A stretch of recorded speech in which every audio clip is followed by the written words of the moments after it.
네, 안녕하세요. 주식은 역시 끼리끼리새 끼리십니다. 안녕하세요, 끼리분들. 자, 끼리분들, 연휴가 시작이 되었습니다. 푹 쉬고 계신가요? 아마도 지금 푹 쉬면서도 조금은 걱정이 있으실 거라고 생각합니다. 그 이유는 지난주 우리 장은 무려 99포인트나 빠졌습니다. 그러니 3270에서 3170까지. 그래서 주말인데도 다들 걱정이 있으실 거라고 생각합니다. 저 또한 주식시장에 참여하고 있고 이번 주에 계좌가 푸르딩딩하게 변하고 있습니다. 그런데 아직까지는 제가 사놓은 주식의 믿음 그리고 현금 비중이 있어 조금은 괜찮지만 그런데도 저의 마음은 좋지 않습니다. 손실은 손실이니까요. 그리고 이 마음은 기린이분들도 마찬가지라고 생각합니다. 그래서 어제부터 지금까지 오랜만에 유튜브라는 유튜브 그리고 텔레그램, 블로그 등 여러 전문가의 내용을 정리를 해봤는데요. 그래서 그 내용을 바탕으로 저의 생각을 한번 정리를 해봤습니다. 일단 결론부터 말씀드리자면 아직까지는 긍정적인 의견이 더욱더 많았습니다. 한번 이번 주에 어떠한 흐름이 나왔고 그리고 다음 주는 어떨지 살짝 탐색해 보도록 하겠습니다. 같이 공부하시죠. 렛츠 겟 잇!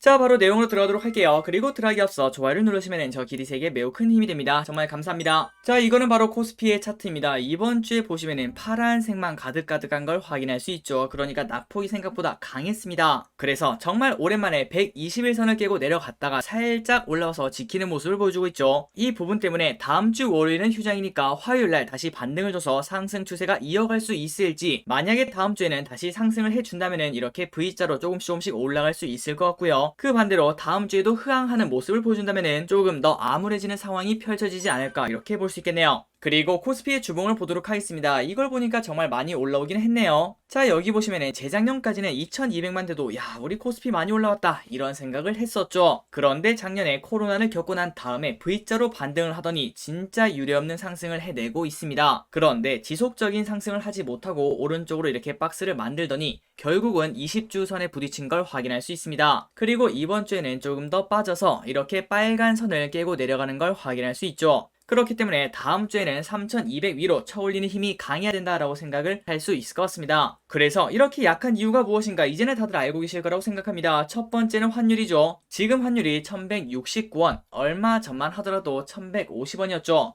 그런데 단 며칠 만에 20원이나 오르는 걸 확인할 수 있습니다. 그리고 이 차트는 환율 1년 차트인데 여기 보시면 1190원인 걸 확인할 수 있죠. 거기를 향해서 슬금슬금 올라가는 걸 확인할 수 있습니다. 하지만 이대로 그냥 쭉 올라갈 것인가, 그거는 조금 힘들다고 볼 수 있겠죠. 최근 단기적인 강한 상승을 했기 때문에 어느 정도는 최소한 기간 조정을 거칠 거라는 걸 생각을 할 수 있습니다. 그 말은 이번 주에는 이렇게 강한 상승을 했으니까 아무리 늦어도 다음 주, 다다음 주에는 조금은 쉬어가는 흐름을 만들어내지 않겠나 이렇게 볼 수 있고요. 그리고 그때가 되면 외국인의 매도세가 조금씩 잠잠해지면서 기술적 반등이라도 줄 수 있을 걸 예상할 수 있겠죠. 그리고 두 번째는 반도체입니다. 외국계 증권사의 반도체 매도 리포트 때문에 차트가 이렇게 돼버리는 걸 확인할 수 있죠. 자, 차트만 보면은 정말 끔찍합니다. 지난주만 하더라도 살짝 올리면서 이제 다시 올라가는 대세 상승장이다 이런 생각을 했었는데요. 하지만 그때부터 엄청나게 매도를 때리면서 삼성전자 같은 경우에는 거의 10,000원이 빠지는 걸 확인할 수 있습니다. 그리고 지금 이 차트를 딱 봤을 때 삼성전자가 다시 V자로 올라간다 이런 생각은 하기 어렵겠죠. 그렇기 때문에 단기적으로는 조금은 루트 모양으로 이렇게 살짝 빠졌다가 올라와서 오른쪽으로 기어가는 흐름을 만들어내지 않겠나 이런 생각을 할 수 있습니다. 그러니 다시 말하자면 살짝 기술적 반등을 준 다음에 또 지지부진하게 기간 조정을 거치겠다고 볼 수 있겠죠. 다음으로 하이닉스도 마찬가지 차트를 만들어내고 있습니다. 삼성전자보다 더욱더 많이 빠지는 걸 확인할 수 있습니다. 무려 12만원에서 10만원까지 빠졌으니까 마이너스 20%나 빠지는 걸 확인할 수 있죠. 이것도 마찬가지로 V자로 반등하기는 어렵고 아마도 당분간은 루트 모양으로 오른쪽으로 지지부진할 그런 흐름을 만들어낼 것 같습니다. 자, 이렇게 환율 그리고 반도체 때문에 외국인은 이번 주에 칼춤을 완전 쳤습니다. 자, 여기를 보시면은 개인만 엄청나게 매수하고 외국인은 그 물량 그대로 쏟아내는 걸 확인할 수 있죠. 그래서 이번 주에는 외국인이 무려 7조 원이나 매도를 했습니다. 그리고 또한 연기금도 큰 폭으로 매도하는 걸 확인할 수 있죠. 그래서 이번 주에는 이렇게 매동이 좋지 않은 걸 확인할 수 있습니다.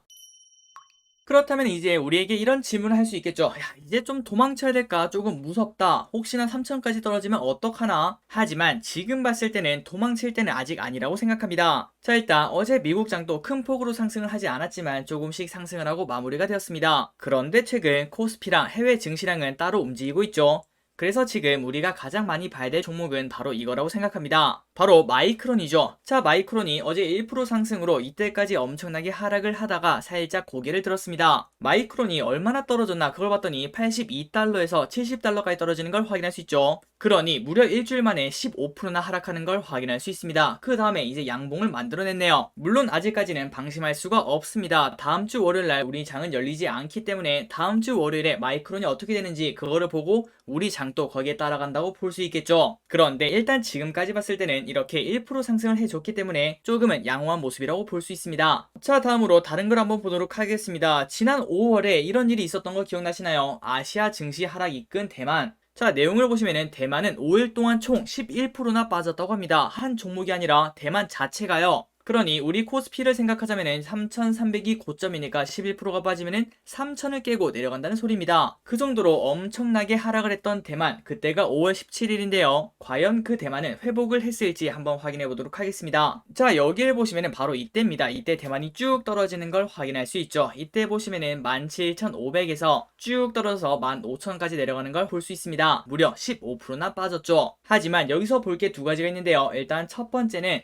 그때 이렇게 열심히 하락을 했지만 결국은 다 회복을 하고 이렇게 올라오는 걸 확인할 수 있습니다. 그리고 플러스 이제 하락이 끝나는 신호가 있었다는 겁니다. 바로 여기서 확인할 수 있다시피 아래 꼬리가 달리는 걸 확인할 수 있죠. 그 다음부터는 조금씩 왔다 갔다 하는 모습을 보여줬지만 다시 V자로 반등을 하는 걸 볼 수 있습니다. 그리고 다음으로 3주 정도밖에 되지 않았습니다. 7월 26일날 홍콩이 엄청나게 떨어지는 걸 확인할 수 있죠. 4%나 급락을 했었죠. 그리고 아래 보시면은 이틀간 8%나 급락을 했다고 합니다. 그래서 그때는 어떤 차트가 나왔는지 확인하도록 할게요. 그때가 바로 중국의 사교육 어쩌고저쩌고 이런 뉴스가 나왔었죠. 자, 항생도 마찬가지입니다. 최근 들어서 흐름이 좋지 않은 흐름을 계속 보여주고 있지만 그 당시만 보자면은 단 일주일 만에 거의 10%나 하락하는 걸 확인할 수 있습니다. 그런데 여기서 똑같은 걸 확인할 수 있죠. 첫 번째, 다시 결국 올랐다는 점. 물론 아직까지는 대만처럼 완벽하게 반등을 하지는 않았습니다. 그러나 하락한 만큼의 반 정도는 되돌리고 있는 걸 확인할 수 있죠. 그런데 그 부분은 아직까지 중국의 리스크가 존재하고 있기 때문에 충분히 이해를 할 수 있는 부분인 것 같습니다. 그리고 두 번째, 저점에서 나타난 신호가 무엇인가? 바로 밑꼬리가 달리는 걸 확인할 수 있죠. 자, 그래서 최근 들어서 아시아 증시가 하나하나씩 이렇게 두드려 맞고 있는 걸 확인할 수 있습니다. 그런데 그 결과 결국은 다시 이렇게 회복을 하는 걸 쉽게 확인할 수 있죠. 그렇다면 이제 코스피를 확인해 보도록 하겠습니다. 코스피의 일봉을 다시 보도록 할게요. 자, 지금 현재 3171, 아직까지는 5%밖에 하락을 하지 않았습니다. 이걸 들으면 조금 놀랐죠. 아니, 이렇게 내가 많이 두드려 맞았는데 아직도 5% 하락이야. 그래서 만약에 다른 나라들처럼 10%까지 하락을 한다면은 우리가 가장 싫어하는 상황인 3,000이 깨지는 그러한 상황도 생각할 수 있을 것 같습니다. 하지만 그 부분은 우리가 예상은 해볼 수 있겠지만 절대 맞출 수가 없겠죠. 그래서 결국 우리는 최악을 생각해도 이미 하락은 50% 이상을 진행이 되었다고 믿고 그럼에도 불구하고 더 떨어질 수 있으니까 철저한 분할 매수로 대응하는 게 가장 좋다고 생각합니다. 그리고 난 다음에는 한 투자자가 말한 것처럼 수면제를 먹고 자는 게 가장 좋은 전략이라고 볼 수 있겠죠. 그래서 결국 대만과 홍콩을 보자면은 여기서 더 떨어진다고 하더라도 다시 올라올 걸 생각을 해볼 수 있고요. 그리고 항상 마지막 하락을 나타내는 이렇게 밑꼬리가 달리는 걸 확인할 수 있습니다. 그렇다면 이제 다음 주에 반등을 해주는지 그 부분을 체크하고 아, 여기가 바닥이구나 이런 판단을 해볼 수 있겠죠. 하지만 지금까지 말씀드린 부분은 그냥 단순한 생각입니다. 이게 절대 정답이 아니겠죠. 그래서 우리는 항상 이러한 불변의 법칙을 잊지 않으시면 좋을 것 같습니다. 첫 번째, 실적이 나오는 주식은 시간이 걸릴 뿐 언젠가는 올라갑니다. 그러니 지금 낙폭을 키우고 있는 이때 실적이 나오는 기업을 매수하는 그런 기회로 삼으시길 바랍니다. 그리고 두 번째, 이렇게 하락장에 손실을 줄이고자 단타나 아니면 테마주를 건든다면 돌이킬 수 없는 그런 최악의 상황이 벌어질 수도 있습니다. 그 부분은 항상 조심하시기 바래요. 그리고 마지막으로 세 번째, 한 종목의 몰빵은 좋지 않다고 저는 생각합니다. 멘탈이 쉽게 흔들려요. 최소한 세 가지의 섹터를 분산해서 매수하시는 걸 가장 추천드리고요. 그리고 그 금액도 똑같이 분류하는 게 좋다고 생각합니다. 세 가지를 샀는데 삼성전자 70%, 그리고 LG화학이 15%, 카카오뱅크가 15%다. 그것도 물론 분할 매수라고 볼 수는 있겠지만 저 기리시 생각했을 때는 금액으로 최대한 맞추는 게 더 좋지 않겠나 이렇게 말씀드리고 싶어요. 이렇게 한 종목이 60% 70% 그렇게 가지고 있으면은 사실상 그 종목을 사랑할 수밖에 없는 상황이 만들어져 우리가 주식 투자를 할 때 냉철하게 판단하기 어렵게 만듭니다. 그러니까 만약에 그 주식에 악재가 나온다고 하더라도 아유 뭐 이러다 다시 오르겠지 이거 별거 아니야 이런 생각으로 퉁칠 수도 있다는 거겠죠. 하지만 그거는 우리가 가장 조심해야 될 부분이라고 볼 수 있습니다.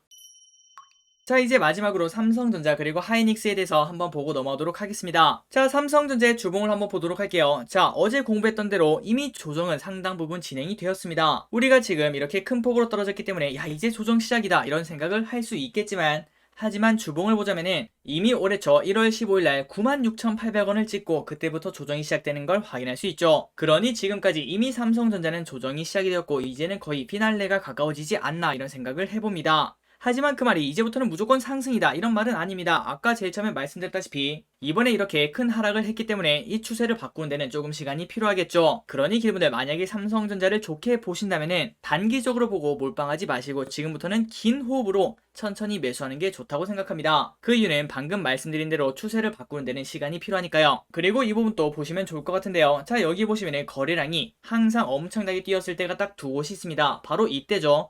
1월 15일 고점을 찍었을 때가 거래량이 가장 많았습니다. 그리고 그때와 비슷한 거래량을 만든 게 딱 한 번이 더 있었습니다. 바로 이번 주였죠. 자, 여기 보시면 거래량이 쭉 올라와서 이렇게 있는 걸 확인할 수 있습니다. 그 말은 이제는 거의 저점에 가까워지는 신호가 아닐까 이런 생각도 같이 해볼 수 있겠죠. 다음으로 SK하이닉스도 마찬가지로 볼 수 있습니다. 주봉의 거래량을 보면 가장 많을 때가 고점이었습니다. 여기 보시면 딱 여기가 고점인 걸 확인할 수 있죠. 그리고 난 다음에 그때 거래량을 다 깨고 올라가는 게 바로 이번 주였죠. 자, 이렇게 거래량이 엄청나게 터지는 걸 확인할 수 있습니다. 그래서 이 부분도 마찬가지로 역시 저점이 이제 가까워지지 않겠는가 이런 생각을 할 수 있겠네요. 자, 이렇게 SK하이닉스도 마찬가지로 추세를 바꾸는 데는 시간이 많이 걸립니다. 지금 이미 오랫동안 조정을 받았기 때문에 이 추세를 바꾸는 데는 조금 시간이 걸리겠죠. 그런데 그럼에도 불구하고 용기를 조금 내서 철저한 분할 매수로 대응할 때가 아닌가 싶습니다. 자, 이렇게 하이닉스와 그리고 삼성전자를 지금 이제는 조금 용기를 낼 때가 아닌가 이런 판단을 내린 이유는 어제 저녁에 뉴스 시간에서 공부를 했기 때문에 시간 관계상 여기서 말을 하진 않고요. 그러한 생각을 바탕으로 저 기릿은 올해 4분기까지는 조금 추울 수 있겠지만 아마도 내년 이맘때쯤에는 조금은 조심스럽지만 활짝 웃을 수 있다고 생각합니다. 자, 여기까지 저 기릿의 생각을 한번 정리를 해봤습니다. 그런데 저의 생각은 당연히 틀릴 수가 있겠죠. 그러니 기릿분들 참고만 해주시고요.